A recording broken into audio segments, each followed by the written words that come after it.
Many are blind to her magic, but I, lonely pilgrim, ride in out of the dust clouds. Wrecked from the trek, in the saddle I'm slumped down. It's sundown, and the orange orb at my back casts a silhouette as I purposefully stalk past the domes and past minarets.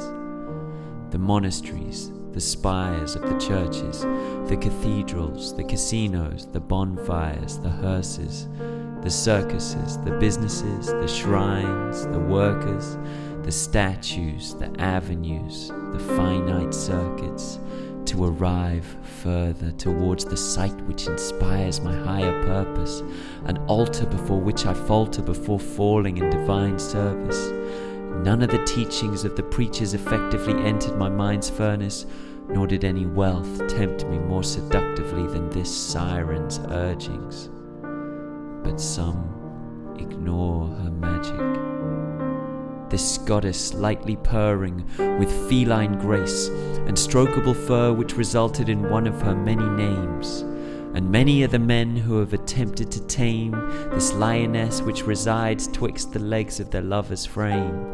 All in vain, for the flames that burn within her are hot enough to leave any sword melted, any lance burnt to cinders, and any proud knight that charges into her gets cooked and turned to ashes within the very suit of metal his ego wore to protect his limbs, 'cause this holy grail, this overflowing cup, has caused crusades, Trojan wars, games of thrones to go erupt.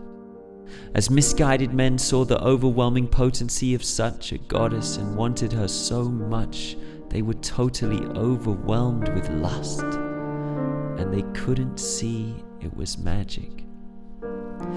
Having observed the potential of their own corrupt insanity to kick in, many men saw the awesome force of this matriarchal vision. Its power had been wielded unconsciously thus far by women, but men then colluded to create patriarchal religion, a spiritual control system designed for limiting, hunting down, humiliating, killing and reversing this lustful tide of indiscipline, and use asceticism and threatening eternal damnation in fires of hell again to usurp and curb worship of my goddess, the divine feminine. But this crass misinterpretation of the subject, this rank hijacking and twisting of the natural energy that lust is, a fiery force that once it's repressed has to emerge in some substance, else it leads to burning witches, burqas on women, and priests who fuck kids. Because it's a powerful magic, and it cannot be suppressed, so this pilgrim doesn't attempt to. Nor does he succumb to the fire on the other end of the spectrum. The buzzing swarm of content on the net which bombards the unwary with videos of barely aware or respectful erections penetrating the inner sanctum of Ishtar with nary a shred of tenderness. These two extremes threaten to encroach on the will of any pilgrim, but if he is able to maintain and be instilled with the vision and navigate between these two perils of Scylla and Charybdis, he will stand before the holy edifice like this pilgrim and bear witness. As with breathless ease I descend to my knees and stare.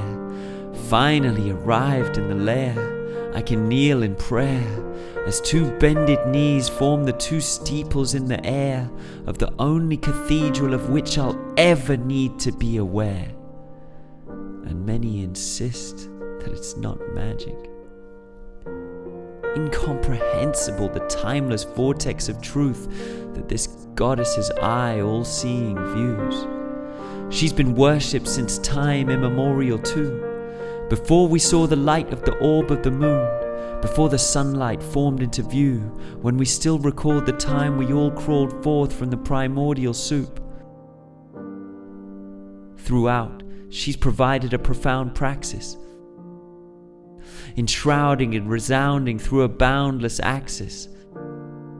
And no matter how lost I get in the stress lines my brow is mapped with, I can drown and reincarnate again and again, navigating north, south, up, down and backwards, following the wispy cotton candy trails over the oceans of her cloud atlas.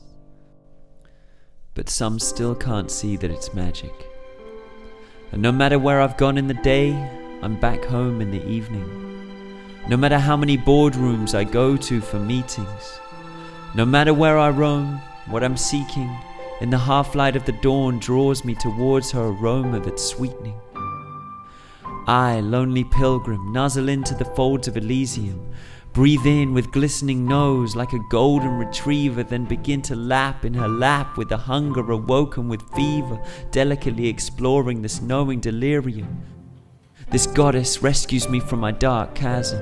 Any temptation I have to succumb to the numbness of sarcasm is remediated immediately with every morsel of charged plasm, as gasps and hand grasps grow into vast spasms. And they still claim that she's not magic, even as the atoms of our fibers become one system. She accepts me as fool and makes me magician.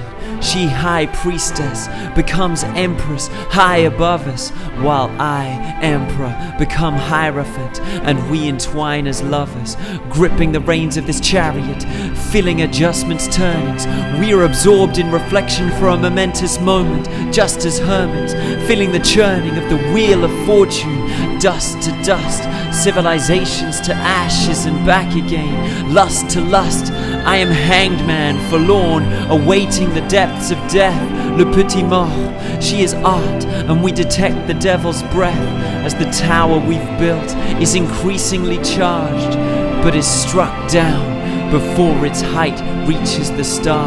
The tower falls, but the star is what we soon become, as one by one we ascend through moon and sun, beyond judgment, into the vastness of the eon. She, woman, I, snake, in the universe, the Garden of Eden. And as we come to the edge of this precipice, in one holy moment I ascend to this reverence for a single macrosecond of tenderness, which stretches and gives me a glimpse of the infinite. For this is the portal, and all mammalian life was sent from it, from this world, which is itself a nurturing fertile crescent, and imbued with such a gift, such a beautiful musical climactic dramatic pageant. How can anyone look at this temple and say that it's not magic?